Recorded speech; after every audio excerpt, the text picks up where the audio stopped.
ভারতের দর্শকপ্রিয় সিরিজ পঞ্চায়েত উত্তরপ্রদেশের ফুলেরা গ্রামের কাল্পনিক বিভিন্ন ঘটনা নিয়ে সিরিজটি নির্মিত। 2020 সালের এপ্রিলে মুক্তি পেয়েছিল প্রথম সিজন। মুক্তির পর সমালোচকদের কাছে বেশ ভালো সাড়া ফেলেছিল পঞ্চায়েত, ফলে ফিল্মফেয়ার ওটিটি পুরস্কারও ঘরে তুলেছিল সিরিজটি।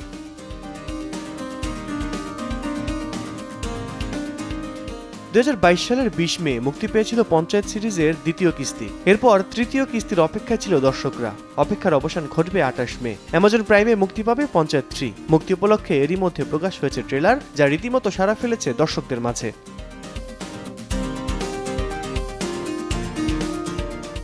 রাজনীতি আর কমেডিতে জমজমাট দেখা গেছে পঞ্চায়েত 3 ট্রেলার। 2 মিনিট 34 সেকেন্ডের ট্রেলারে সেই ফুলেরা গ্রামের সারল্য ভরা কিছু মানুষ আর পঞ্চায়েত প্রধান ও সচিবের নতুন গল্প উঠে এসেছে।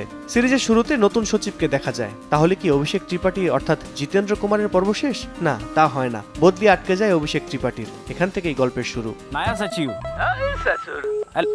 শীর্ষের অনুভূতি থেকে মুক্তি দেয় মাত্র 30 সেকেন্ডে।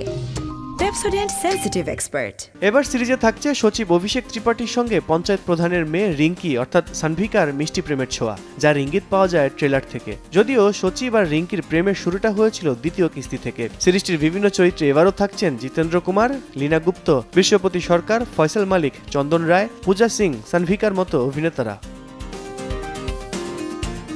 কথা ছিল চলতি বছর জানুয়ারিতে পঞ্চায়েত সিরিজের নতুন এপিসোড আসবে, কিন্তু সেটি আর হয়নি। দীপক কুমার মিশ্র পরিচালিত পঞ্চায়েত সিজন 3-তে বোধ হয়ে থাকবেন দর্শকরা। ভারতীয় সংবাদ মাধ্যমে এমন প্রত্যাশার কথাই জানালেন নির্মাতা।